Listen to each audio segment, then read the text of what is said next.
Welcome to the next in the series of videos on the retail price comparison. By now we've gone through not just what's in the report and what's in the different data tabs, we've done some examples on how to think about pricing and what those new prices might be. That's 3 examples on that. And of course it's one thing to come up with ideas for how to change prices, it's another thing to actually put them into practice and actually implement them. So that's what this video is going to be all about. It's about thinking about the practicalities of implementing prices and how different products may influence the way you go about doing that. Just a quick health warning. We've got an awful long way down the road of actually thinking about how to change prices. What I want to just stress at this point is a couple of things about what we're offering you. And it's just a structured process to help those people who find it difficult or want to look at alternative ways of thinking about the information that they're given so they can come up with prices to do that. We're not trying to dictate to you anything or any way of doing it, okay? We're just offering you a way of looking at the information, in particular how to take account of the satisfaction data, because that's the real jewel in the crown of the survey that we run, how to take advantage of that and how to use it. There's a whole load of things that the survey cannot hope to take account of that you need to when you're thinking about your pricing. So things like local price sensitivities, things like sales and marketing effectiveness, how good are you at doing that? Yeah? If you're thinking about lowering a price, how good would you be at honestly actually drumming up new business? You need to be honest with yourself, you need to take account of these things. There's also things to do with brand sensitivity. The survey takes no account of brand, it is about generic product categories, if you will, types of products, and broad prices. Yeah? If you're selling particular brands, again, you need to take account of that.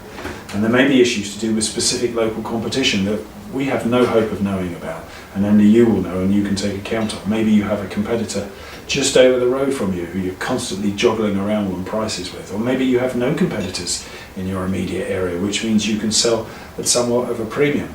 All of those things need to be taken account of. And what gets implemented in your business is your responsibility. Yeah? You must believe any changes to prices will be to the benefit of your business.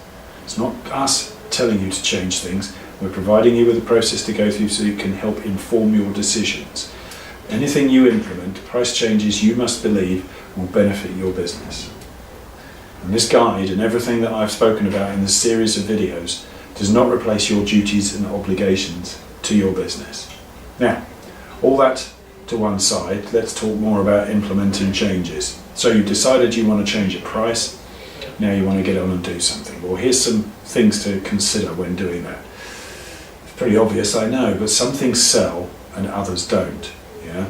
I see it in the price, see it in the satisfaction data quite a lot. The things that are retail packaged, things that customers would readily come in and ask you questions about and buy tend to have higher sales satisfaction than those items that don't. And a good example of that would be something like RAM memory. RAM memory, how many customers come in and ask you for RAM memory directly? Yeah, it's something that needs to be sold as part of another service. So that would be an example of a product that doesn't really sell itself. It needs to be included into something else. So you need to bear that in mind when thinking about your satisfaction as a result of price changes. And that's the point really, price change is no guarantee of success. Particularly if you take the example of considering lowering a price.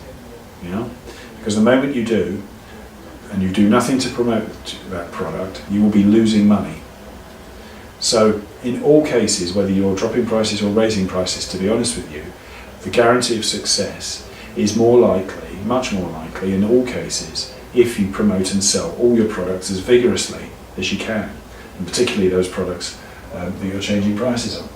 And how you go about doing that will vary on 2 major things. Firstly, price sensitivity, yeah? Whether it's a fast-moving item, whether it's a high-ticket item, whether people have a tacit knowledge of what pricing should be or whether they're interested in researching what pricing will be. Yeah? That will affect how you go about implementing price changes, as will your relative position versus the relevant big chains in your locality. And we'll talk about both of these more in a moment. When thinking about how you might promote price changes and products, you know, marketing costs, so spend wisely, and I don't mean to teach anybody to suck eggs here, but it's obvious really that any items where you're more expensive, just completely shy away from doing any promotion on those things. Sure, stock them, but don't have big ads in your windows for them. Certainly don't invest in advertising for them. It's a complete waste of money. You've got those products if customers want to come and ask you about them, and you can talk about them at that time.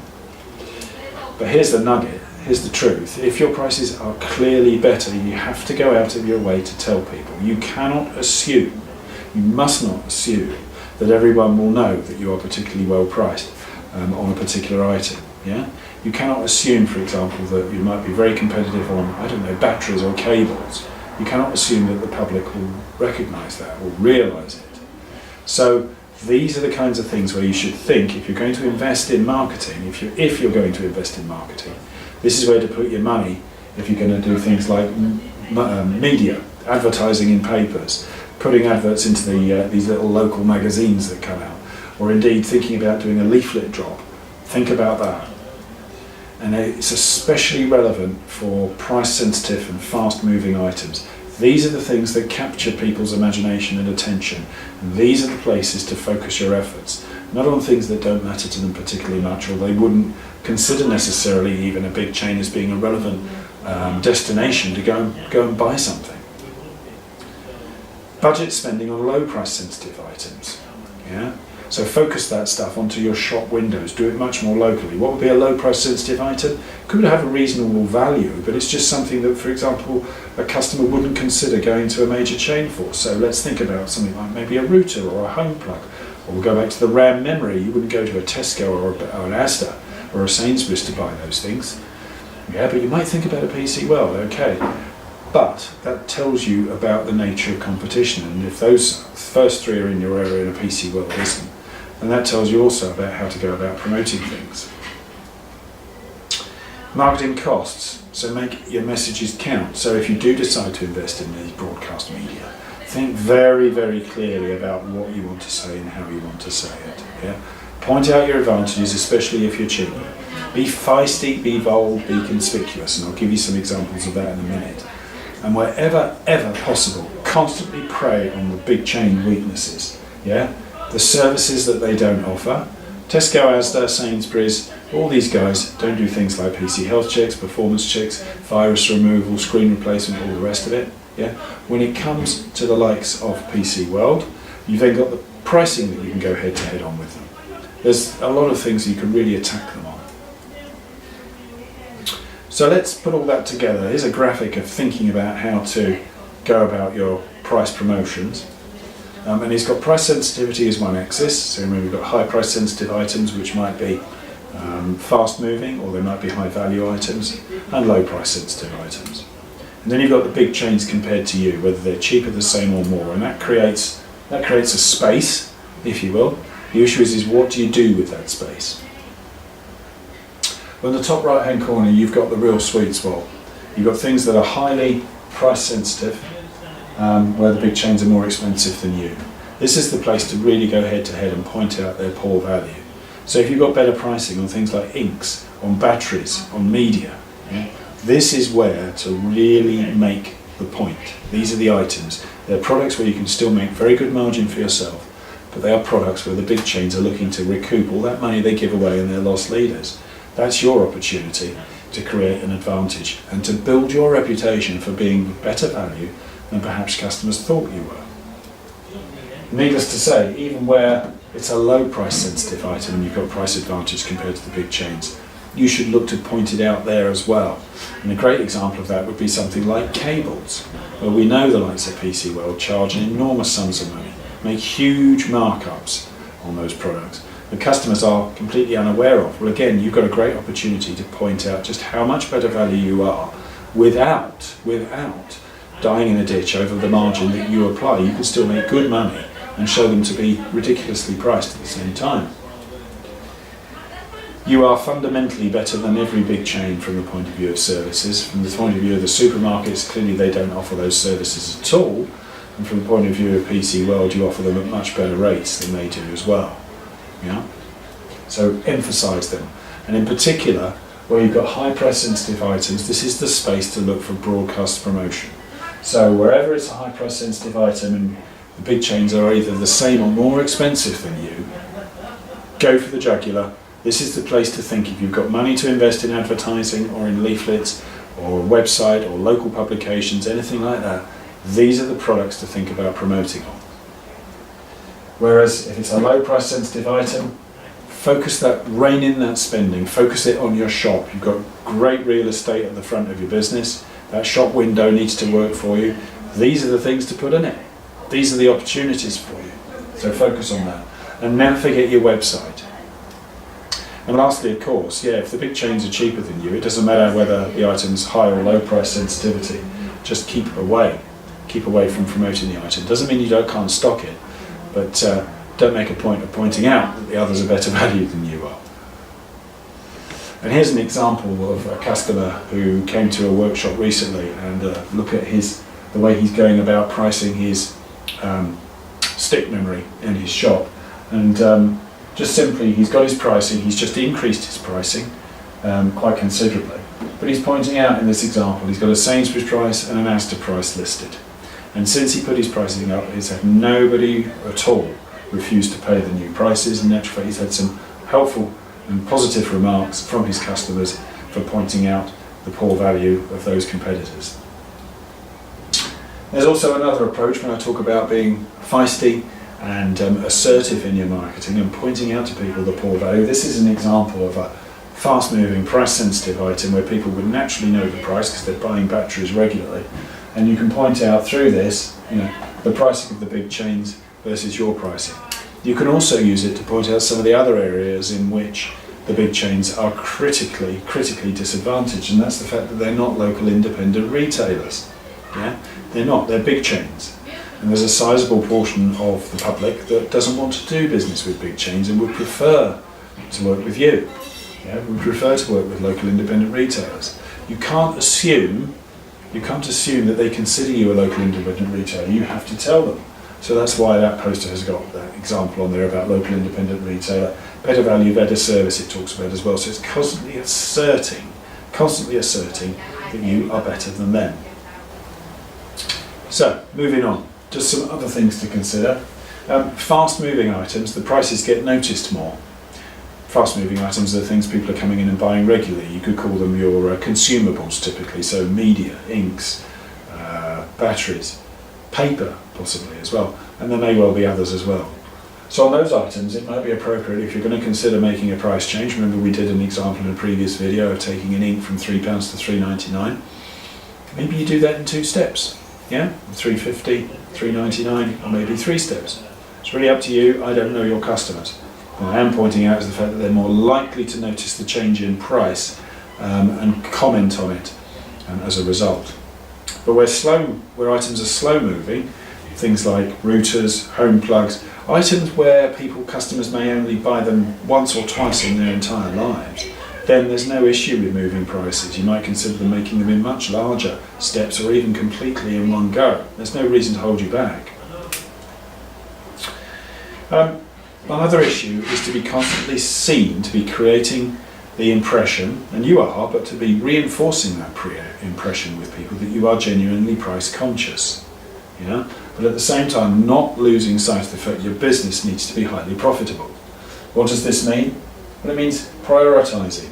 Where you're going to make price changes, think about moving prices on high price sensitivity items over low price sensitivity items. Why? Well, high price sensitivity items are items where customers will more quickly notice the good value that you represent. A low price sensitive item, they won't. With high price sensitive stuff like fast moving items, they're conscious all the time of what the price is. People buy these things regularly and they know. So think about that. But at the same time, slow moving items may deliver you in absolute terms more benefit to your business more quickly. So think about those 2 things. You're going to need to trade things off as you go about implementing, so that you get that balance of creating, reinforcing the impression, I should say, that you are genuinely price conscious, whilst at the same time improving and growing the profitability of your business. And lastly, the appetite to change. We've been through a structured process that should help you think very, very rationally and in a structured way about how to change prices. If you believe in what you're doing, just get on and do it. The sooner you start changing prices, the sooner you will reap those rewards. And I couldn't urge you enough to do that.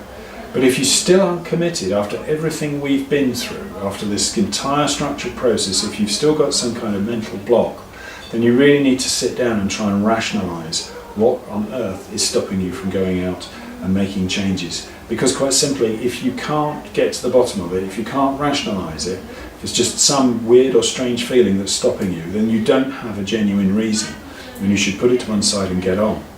So if you're still finding it difficult to think about changing prices, spend time thinking why. Move away from actually making changes, take a step back and get to the bottom of what's really bugging you about changing prices. When I set out at the beginning and explained why we go about doing all these things, one of the things I wanted to make sure and express was what's on the screen at the moment. We've spent a good deal of time and effort doing something and helping you with something that we know is genuinely important to you. And the reason we've put all these videos together is very much for the same reason. You've invested time and effort now in not just completing the survey, but watching these videos as well. And it's really vital that you get the payback you deserve from that. And that's what these videos have been about. Okay, we've gone through why the report, how the report is structured, the data and information that's in it. We've done specific examples to show you how to use the information to set pricing, so you make sure you use that vital stuff in and around peer satisfaction. And I've also looked at implementation considerations, so you can get out there and start reaping the benefits as quickly as possible. One thing that is available, and I don't send this to everybody automatically because not everybody wants to use it and is motivated to use it, but I would suggest that it's something you should strongly consider. We've got a draft press release that goes with taking part in the survey. We did one for the first survey, we've done it again for the second. Customers have success with this. If you contact your local media, phone them directly, don't just email them, phone them directly, tell them about the fact that you've taken part in a national price comparison survey that shows you as an independent retailer are better value than the big chains. And typically a local paper, so wherever it is, the Pontefract and Castleford Express, the Home Valley Review, Huddersfield Examiner, whatever your local paper is, those papers are very interested in that kind of information because the public, their readers, are interested in information that's about local issues. The high street is one of those issues. The death of the high street is a very hot topic. Local independent retailers being put out of business is something that many people are very concerned about. Anything that you can say that helps them believe in you, that helps them understand that you're doing good business, will warm them to you, and the newspapers will be particularly interested in publishing that because it's good for their readership. It sells their papers. Yeah? So get on the phone if you're interested in this press release. Just email me, john.coulter at targetcomponents.co.uk. I'll send you a copy. It's completely copyright free. Use it as you will, but please get in contact with your local media. As it says there, pick up the phone and talk to them. They'll be far, far more likely to take notice of you than you get some email address from the newspaper's website and send in the press release. Just some final thoughts to end off with. You really are now in a possession of a gold mine. The information you've got there is not only 100 competitors worth of data that you would have found it exceptionally difficult to find yourself. We've added to it that information in and around customer satisfaction, peer satisfaction on pricing, which gives you an insight into pricing you would never find anywhere else. It's an absolute goldmine of information. Please do something with it. And even after all these videos, if you're still struggling, contact me, john.coulter at targetcomponents.co.uk. I am more than pleased to help you. No question is too small, no question is too big about this. Please make contact. Yeah? Develop a pricing plan. Look at the half dozen or so products where you want to increase or change your pricing, and consider, wherever possible, adding products to your range. Two great examples. Yeah? Incremental profit from better pricing, brand new profit from products that you didn't sell before. And if you're not selling inks, you really, really should. And if you want help, please just ask. I've said it once, I'll say it again. No question is too small. I'm here to help you. All you have to do is ask. Yeah? We do. We genuinely do want to see you benefit. We genuinely want to see you benefit. As I said when I started all of this, we're doing this for sound commercial reasons. If you are successful, then so are we. And we want to see you be as successful as you can be. That concludes this series of videos on the retail price comparison. If you are interested in taking part again and haven't taken part before or aren't a target customer, please drop me an email, john.coulter@targetcomponents.co.uk. Be happy to talk to you about how you can take part. And there again are my contact details. If anyone wants to reach out, I'd be more than happy to talk to you. Thank you for listening.